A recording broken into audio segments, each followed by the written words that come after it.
अस्सलाम वालेकुम नाज़रीन, आप देख रहे हैं प्रोग्राम मन की बात मुज़म्मिल सोहरावर्दी के साथ। मैं हूँ आपकी मेज़बान इकरार रियाज़। हमारे साथ मौजूद है मुज़म्मिल सोहरावर्दी। अस्सलाम वालेकुम sir, welcome to the show. क्या हाल है आपका? वालेकुम सलाम, बिल्कुल ठीक। आप सुनाएँ कैसी तबीयत है आप में? मैं ठीक हूँ, अल्लाह पाक का शुक्र है सर। अल कादिर ट्रस्ट मुझे नहीं लगता कि ये अब जल्दी ख़त्म होगा ये मामला। अब फैसला तो सुनाया जाएगा, लेकिन खान साहब की जानिब से जो ट्वीट की गई है और उनकी जानिब से काफ़ी लंबी ट्वीट की गई है, जिसमें टाइमिंग एटसेट्रा सब ज़िक्र किया गया है और उसका लबे-लबाब तो यही हो गया कि सर हमारी गलती नहीं थी। आप इसको कैसे देखते हैं? देखें, मैं आपको बड़ी सिंपल बात बताऊँ। रिश्वत के माल से मस्जिद बनाना भी जायज़ नहीं है। हुँ, ये कहाँ लिखा है कि आप एक डीलर से मुफ्त ज़मीन लेके ट्रस्ट बना सकते हैं? ये वज़ीर-ए-आज़म साहब को ये किसने समझाया है कि ट्रस्ट के नाम पर लूट-मार हो सकती है और ट्रस्ट के नाम पर आप लैंड माफ़िया से ज़मीनें ले सकते हैं। ट्रस्ट के नाम पर आप सारा काम क गैर कानूनी लोग जो मतलब कल को आप किसी ड्रग डीलर से कोई मफ़ाद लेकर कहेंगे मैंने तो ट्रस्ट के नाम पर लिया है। हुँ, मतलब ट्रस्ट कोई इल्लीगल मनी को वाइट और लीगल करने का तरीका तो नहीं हो सकता कि जी मैंने ट्रस्ट के नाम पे लिया है लिहाजा गैर कानूनी और इल्लीगल मनी भी लीगल हो गया। पहली बात आप ये समझें कि ट्रस्ट के नाम पर ज़मीन लेने से ज़मीन जायज़ नहीं हो गई। वहाँ पर कोई यूनिवर्सिटी बन अगर आपने नाजायज़ ज़मीन पर यूनिवर्सिटी बनाई है, मस्जिद बनाई है, स्कूल बनाया है, घर बनाया है, कुछ बनाया है, ज़मीन अपनी जगह हुँ, नाजायज़ रहेगी। रिश्वत की ज़मीन पर आप जो मर्ज़ी बना लें, वो ज़मीन रिश्वत की ही रहनी है। उसके ऊपर कुछ बनाने से वो उसका रिश्वत का जो पहलू है, वो ख़त्म नहीं हो जाएगा।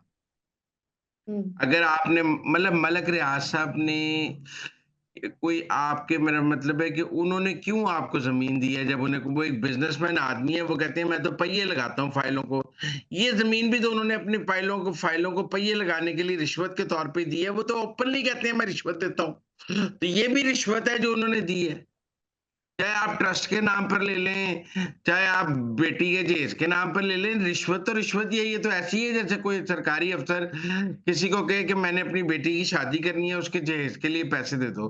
तो कल को कहे मैंने तो बेटी के जहेज के लिए पैसे लिए हैं, ये मैंने कोई रिश्वत ली है। भई वो भी रिश्वत है। अब आप ये बताएँ हुँ, अच्छा चलें ये अल-कादर ज़मीन की तो बात कर लेते हैं। 26 अगस्त 2020 को मलक रियाद ने फरागोगी को 200 कनाल और 6 मरला जमीन बनीगाला में दी।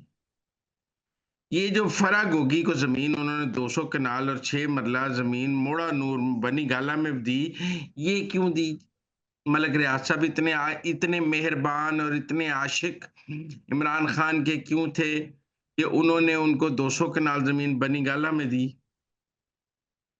हुँ, तो इसलिए फिर वो ऑडियो टेप्स भी मौजूद हैं जिसमें हीरे की अंगूठियों का ज़िक्र है कि वो 5 कैरेट का हीरा लूँगी, 500 मोबाइल लूँगी।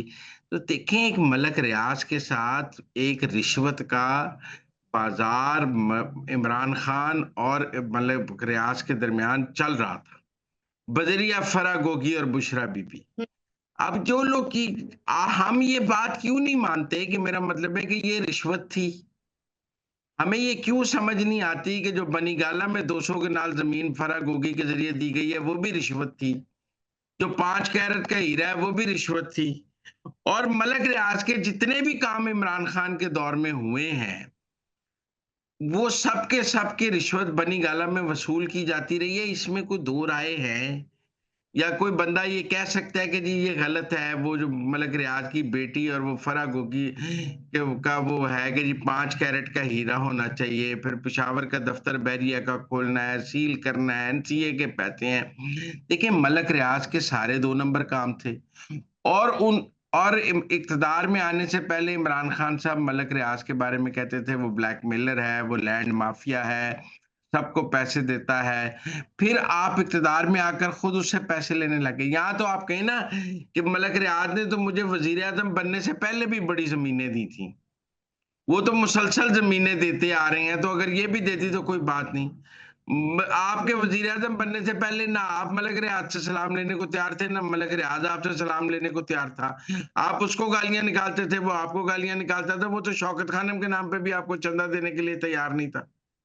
तो सवाल तो ये है कि जब आप वजीर आजम बन गए तो उसने आपको जैसे कि कोई भी अफसर कहीं लग जाए, कोई लग जाए तो वो रिश्वत देता है, उसने आपको भी रिश्वत देनी शुरू कर दी।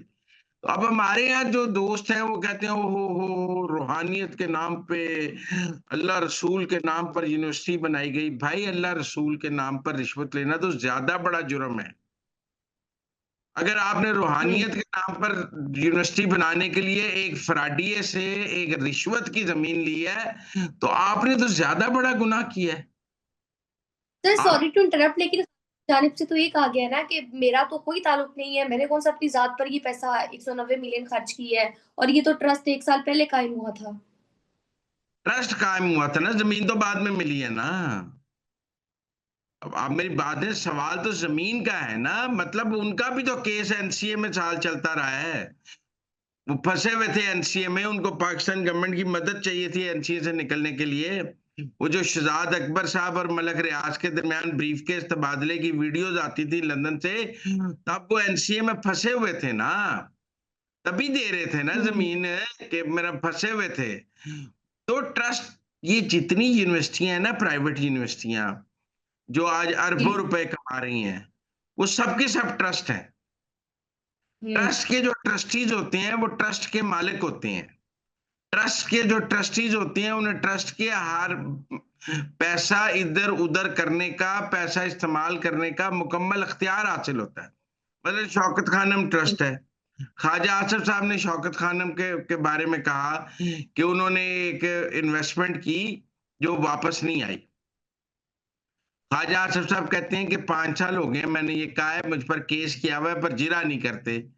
जो शौकत खानम के पैसों के से भी आपने जो गलत इन्वेस्टमेंट्स की हैं, वो इमरान खान ने अपनी मर्जी से अपने दोस्तों को दी है ना। तो उसका केस भी अदालत में चल रहा है। तो आप बतौर ट्रस्टी जमीन बेच भी सकते हैं, जमीन ले भी सकते हैं, पैसे रख भी सकते हैं, पैसे दे भी सकते हैं। तो इसलिए मेरा मतलब है, ट्रस्ट का ट्रस्टी ट्रस्ट का मालिक होता है। हुँ। आपने क्यों फिर बाबर अवान और जुल्फी बुखारी को ट्रस्ट में से निकाला और सिर्फ आप और आपकी बेगम रह गए? क्योंकि आप उनको भी ट्रस्टी रहने देते, क्योंकि आप अपनी मलकियत रखना चाहते थे। मेरे ख्याल में ये एक ओपन एंड शट केस है। खान साहब परेशान है कि मेरा मतलब है उनकी करप्शन पकड़ी गई है और इस करप्शन को इस्लामी टच देने की कोशिश कर रही है। ये ऐसे ही है जैसे किसी की जमीन, किसी सरकारी जमीन पर कोई बंदा मस्जिद बना कर के, मैंने तो मस्जिद बनाई है। भाई वो आपने सरकार की जमीन पर बनाई है, आप नहीं बना सकते। लेकिन चूंकि हमारे यहाँ अब आजकल शेख वकास अकरम साहब का एक क्लिप चल रहा है, जब वो पीटीआई में नहीं थे तो इस 190 मिलियन पाउंड की करप्शन, सारी डील को करप्शन कह रहे थे। अब आजकल क्लिप है जिसमें वो इसको रूहानियत से तशबीह दे रहे हैं। तो वो एक अलग बात है कि आप, चूंकि आप आपके पास करप्शन का कोई दिफा नहीं है, तो आप उसको इस्लामी टच देने की कोशिश कर रहे हैं। सर अब आगे बढ़ेंगे और बात करेंगे कि जस्टिस मोहसिन अख्तर कियानी ने एक तकरीब से खिताब करते हुए सर वहाँ पर 26 आईनी तरमीम में जो जुडिशल कमीशन का क़याम है उसमें खातून का ज़िक्र किया है। तो इस पर आप क्या कहेंगे, ये क्या मामला है? कौन खातून है? देखिए, मोहसिन अख्तर कियानी हों, मंसूर अली शाह हों, इन सबको 26वीं आईनी तरमीम से बहुत मसाइल हैं। वरना उनका तो ख्याल था हम मोहसिन अख्तर कियानी साहब chief justice Islamabad high court और मंसूर अली साहब चीफ जस्टिस सुप्रीम कोर्ट और इमरान खान की बल्ले ही बल्ले, बल्ले ही बल्ले। अब जी जुडिशल कमीशन में ये मुझे बता दें कि जब जुडिशल कमीशन अदलिया के पास था, तो उसमें औरतों की कितनी नुमाइंदगी थी?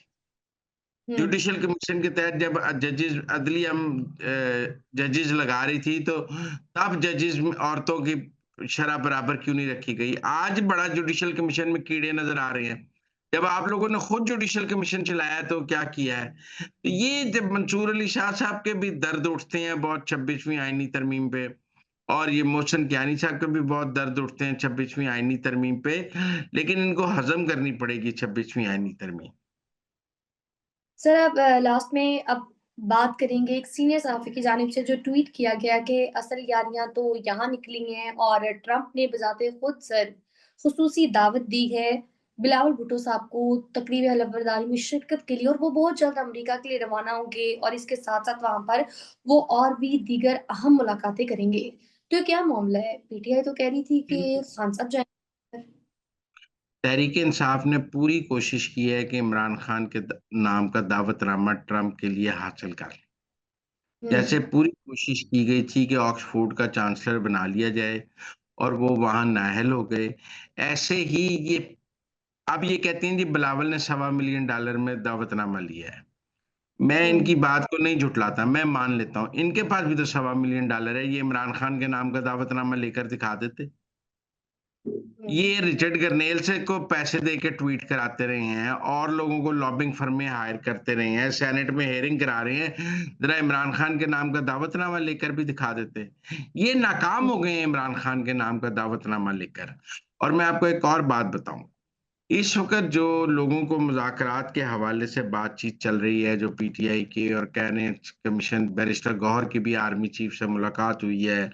गंडापुर भी बैठे हुए थे आर्मी चीफ के सामने और आर्मी चीफ जो पेशावर में मिले हैं, वहाँ बैरिस्टर गौहर भी मौजूद थे। ये इमरान खान की हार है। अब सूरत-ए-हाल हुँ, ये है कि टेक्निकल बात ये है कि इस वक़्त मुझे नहीं लगता कि अमेरिका का कोई दबाव ऐसा है कि इमरान खान को कोई रियायत मिल सके। इमरान खान कुछ लोगों का ख़्याल है कि जी बड़ी रियायत मिल जाएगी, बड़ी रियायत मिल जाएगी। मुझे कोई रियायत नज़र नहीं आ रही, बल्कि मुझे सख्ती नज़र आ रही है। मुझे लग रहा है हुकूमत ये शो करेगी कि उसने अमेरिका का दबाव सस्टेन किया है और उन्होंने इमरान खान को कोई रियायत नहीं दी है। बहरहाल टेक्निकल बात ये है कि अगर जो लोग बिलावल पर तनकीद कर रहे हैं कि जी बिलावल ने पैसे देकर लिया, आपने पैसे देकर लॉबिंग की, आप दावतनामा भी हासिल कर लेते। इमरान खान को हुँ, बुलाया है, आपको तो नहीं मिला ना दावतनामा। आपने हुँ, तो कहा था ट्रंप जो है और इमरान खान बेहतरीन दोस्त हैं, तो ट्रंप ने अपने बेहतरीन दोस्त को अपनी हलफ़बरदारी पे क्यों नहीं बुलाया? उसको चाहिए था उसका उसका भी दावतनामा जारी करता, क्यों नहीं जारी किया? क्या ये पीटीआई ओवरसीज़ की नाकामी नहीं और क्या फैसल वाडा जो बात कह रहे हैं कि चीज़ें मैनेज हो गई हैं और अब जो है ट्वीट भी बंद हो गए हैं और नई अमेरिकन एडमिनिस्ट्रेशन और आसिम मुनीर और एस्टेब्लिशमेंट के दरमियान बातें तय हो गई हैं, क्या ये इस बात का सबूत नहीं? सर आपसे ये भी पूछना चाहूँगी कि आपको क्या लगता है कि पाकिस्तान में से और कौन-कौन जाएगा और आखिर में बिलावल भुट्टो साहब के अगले वज़ीर-ए-आज़म हैं? देखिए, मैं ये तो नहीं कहता कि अगले वज़ीर-ए-आज़म हैं, वो पाकिस्तान के एक बड़े सियासतदान हैं और एक बड़े हुँ, सियासतदान के तौर पे देखिए प्राइम मिनिस्टर शहबाज शरीफ तो नहीं जा सकते थे ना इस वक़्त। हुँ, वो तो बतौर प्राइम मिनिस्टर तो मोदी भी नहीं जा रहे, कोई कोई भी प्राइम मिनिस्टर वहाँ नहीं जा रहा। पाकिस्तान की नुमाइंदगी जो है वो पाकिस्तान के सफ़ीर करेंगे ऑफ़िशियली और पाकिस्तान की हुँ। नुमाइंदगी पाकिस्तान के सफ़ीर करेंगे। बिलावल भुट्टो बतौर एक सियासतदान जा रहे हैं और मैं समझता हूँ इमरान खान को बतौर सियासतदान दावतनामा नहीं मिला है और बाकी जब ट्रंप आएँगे तो देखी जाएगी। तो नाज़रीन ये थी आज के अंदर की बातें। आपसे मुलाकात होगी अगले प्रोग्राम में। हमें दीजिए इजाज़त। अल्लाह निगहबान।